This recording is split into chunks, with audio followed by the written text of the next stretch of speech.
Tafa en ce qui concerne toujours ki nga xam nekk moo di Macky Macky ñaari mbir lañ ko mën a toppee muy benn li nga xam nekk moo di haute trahison ak li nga xam nekk moo di crime contre l'humanité concrètement alors haute trahison peut-être moo gën a fës ñoom lu bëri loolu la ñuy avancer mais avant haute trahison sa définition concrète et exacte amaguñu ko donc lan la ñu war a mën a déduire ci haute trahison exactement war ko daal di war a mën a toppee tout d'abord ki nga xam ne que moo di Macky Sall. oui mais la haute trahison dégg ngeen ko fii ñoom Ousmane Sonko lu ñu doon wax.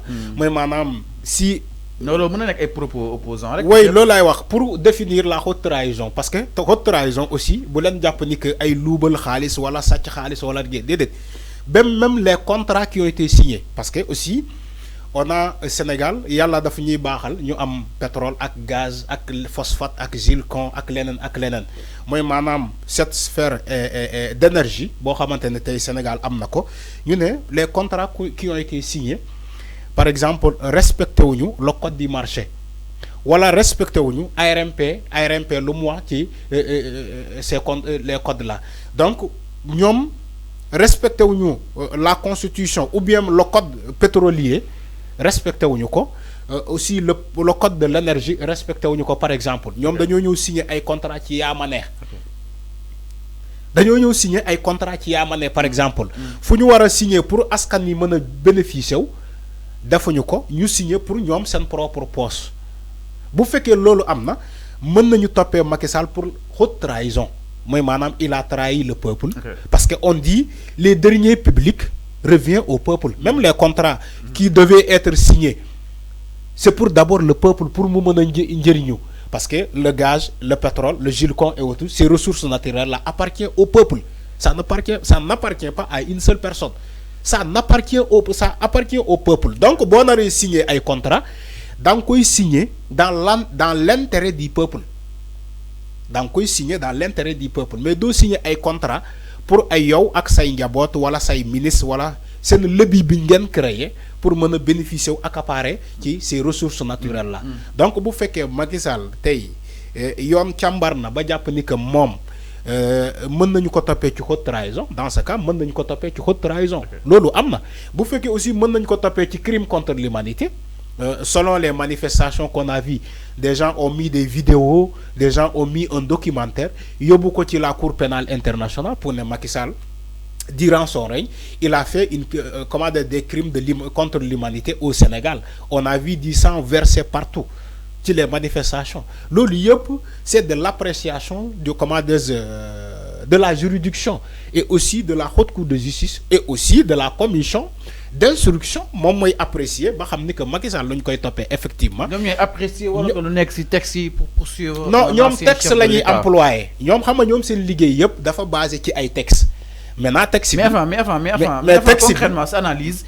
li fi jotoon xew lépp est-ce que mën na ko tënk si ni Macky Sall dafa trahir li nga xam ne que moo di askan wi. mais nekkul Arfan mooy ne Macky Sall dafa trahir non en fait sab jàngat. c'est bien beau justement d'énumérer justement ces lois mais sa jàng li fi jotoon xew concrètement est-ce que mën nañ ko assimiler à une trahison concrètement. oui mais je l'ai toujours dit j'ai dit bu ñu naree topp yëf yi Macky Sall il a trahi le peuple. Ah bon? Oui je l'ai dit. Mais comment? Non, Macky Sall. Mais enfin, le président est toujours irresponsable par rapport à.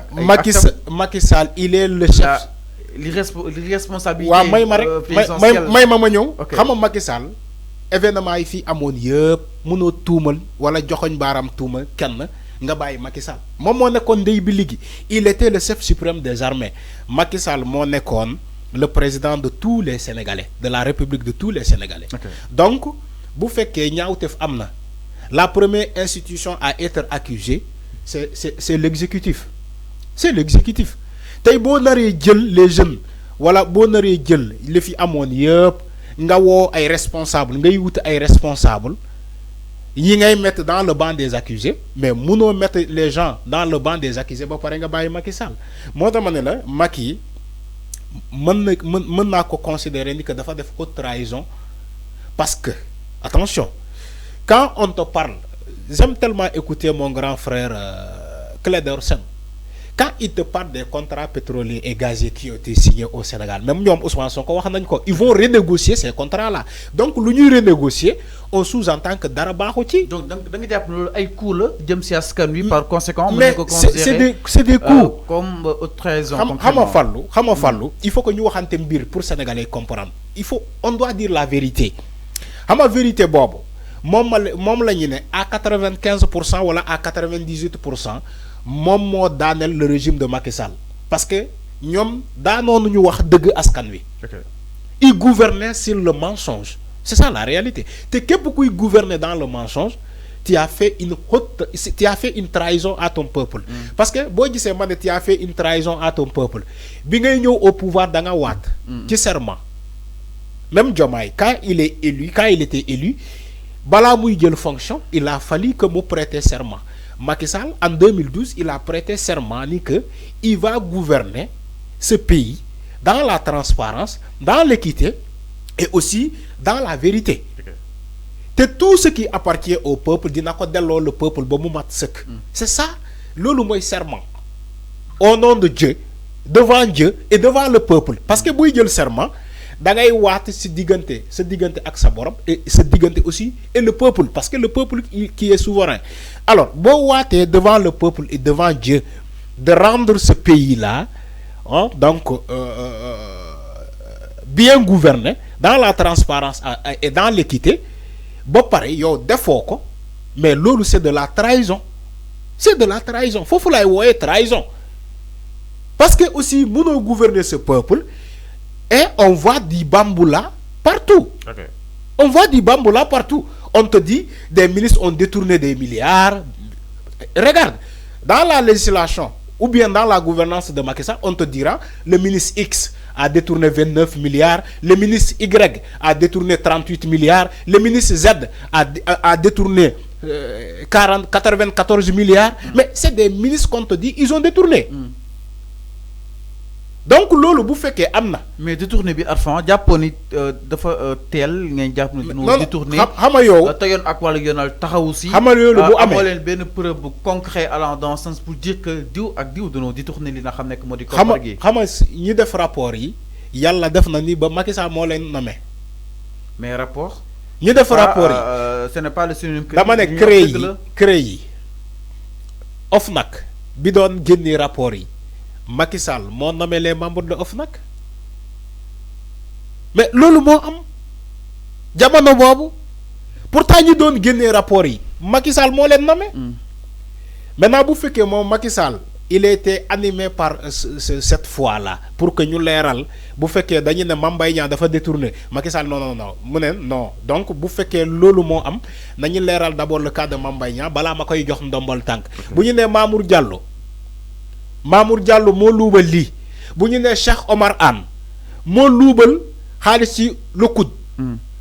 Je crois que lolu sax ba comment dirais-je OFNAC génnoon na rapport ci Cheikh Omar Anne ba mu né OFNAC lan la def dafa def exigence dafa né Cheikh Omar Anne bi ni fexé len ba at yi di ñew bu mu ko kenn denk dara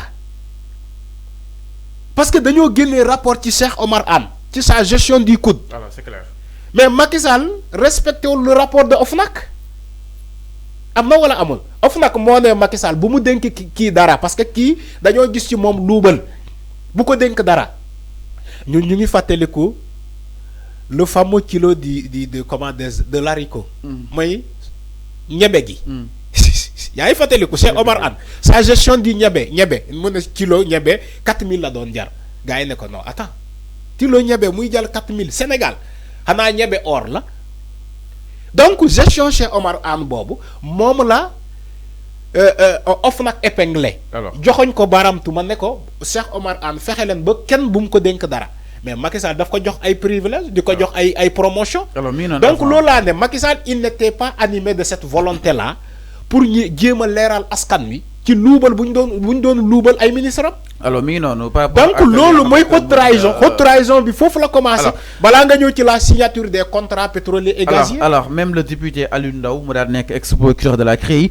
mi ngi explorer exactement les possibilités de la haute trahison mu daal jàpp ni le président de la République ne doit pas commettre une infraction à la loi pénale dès qu'il le fait, il entre dans le cadre de la haute trahison. La première chose, c'est lui notifier les faits retenus contre lui. Maintenant, ce sont ces faits qu'on qualifie de haute trahison exactement. Moom la ki nga xam ne mu di le procureur Alioune Ndao daal di xamle foofu si daanu pencum na réew ma nag ma leen fàttali membre la jëm si li nga xam ne moo di boobu de haute cour de justice.